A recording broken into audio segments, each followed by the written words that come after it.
question. How many hours do you reckon you spent today watching other people's creations?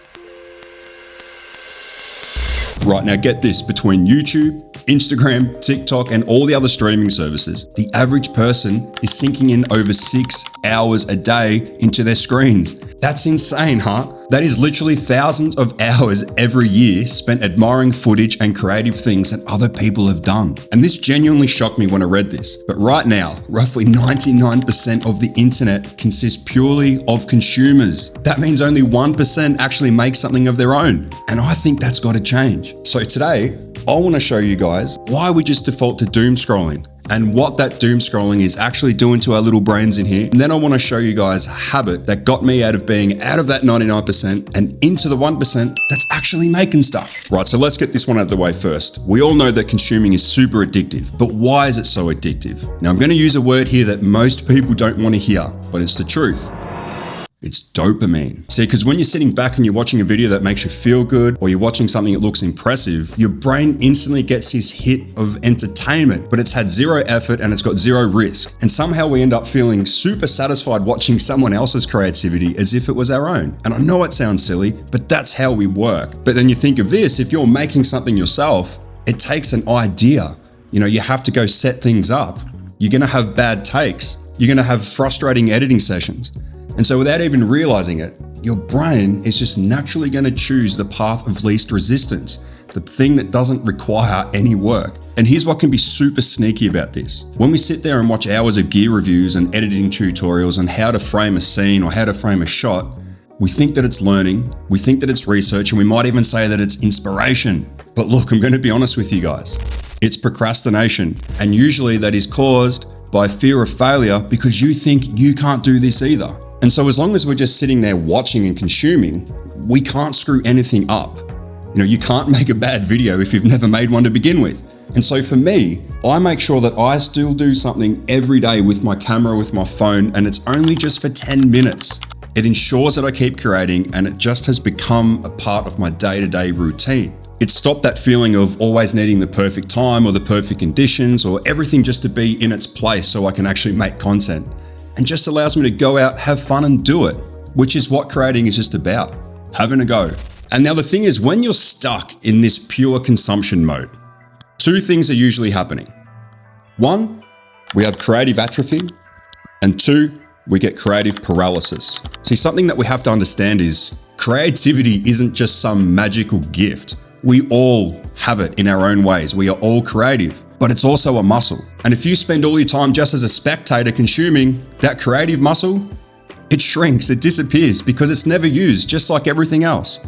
Even though we feel like when we're watching stuff, we're getting somewhere, when we're being more creative, we're not. It's an atrophy. And then you've got something that's just as bad, which is being paralyzed. Because you're consuming more content and more high-level productions and all this stuff, you start comparing your abilities against everybody else's that you're watching. Now, this is something that I was doing so much at the start of my journey, and it genuinely stopped me from doing anything. It put me in such a creative hole, I didn't feel like I was made out for this. So that ended up meaning that I never went out and gave myself any practical time to actually learn anything or develop any skills. I was just relying on what I was visually watching to somehow rub off on me. But it just doesn't work that way, unfortunately.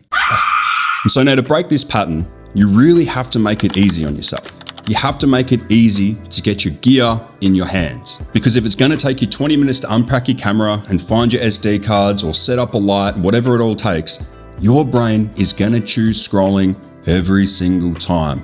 It's the path of least resistance. So you've got to make this stuff easy on yourself. Keep your gear accessible. Keep your camera on your desk or keep it in the car in the bag or something.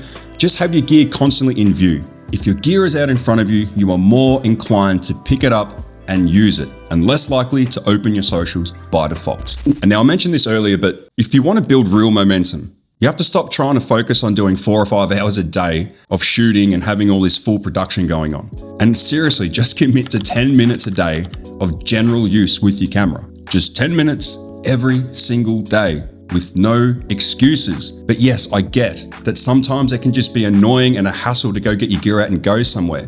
But don't forget, you also have a device that is glued to your hand 24/7 that can also take some awesome photos and some awesome videos, but we just neglect that we've even got it. In fact, all of the shorts that I've been doing the past few weeks have purely been done on my phone. You know, there's also been times where I've gone out to shoot and I've had no SD card and I'm like, man, what am I going to do? But I was forced to use my phone and got some awesome stuff that I just didn't think I was going to be able to get with my phone.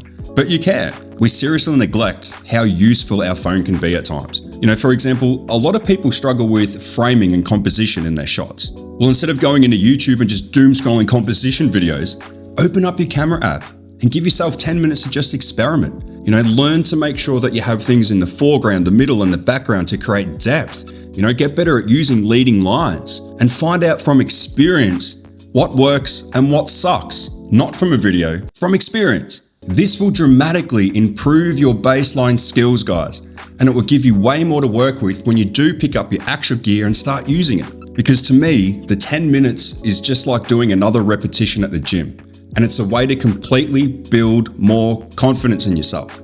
If you have no confidence, you just aren't gonna stick to this. You're gonna do it once, think you suck, and put it away. You need confidence that you can actually do this. Confidence is far more important than just basic skill or talent. Because if you have no confidence, it doesn't matter how talented you are, how good you are at this, you'll never bother to do anything about it because you don't feel like you can.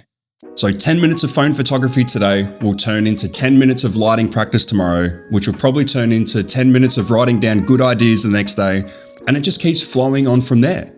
Small wins build momentum. Momentum builds confidence, and confidence is what finally gets you off your butt. Now look, I know it seems like I'm being pretty harsh, but I understand what this cycle is like because I've been in that 99% of people only consuming. But I can guarantee you've got something to share, or maybe you don't even want to share, but that's still not an excuse to go and have fun filming or taking photos with the gear that you've purchased to do so. And please just remember this, creativity is about ourselves first. Others and everybody else benefit from your creativity well after you do. You gain a lot from your creative ventures. Once you build momentum and confidence, you will see this. Trust me, you will see it. Now look, I understand that 99% of people watching this video will close it and then go right back to scrolling. That's fine, it's your life. But if you're part of the 1% that actually wants to be building something and creating something, there's a link to my 10-minute creative contract below. Download it, sign it, and use it to commit to yourself. Let me know how you go, because it freaking works. While you're there, also check out the Create Daily Discord link. Would love to have you there.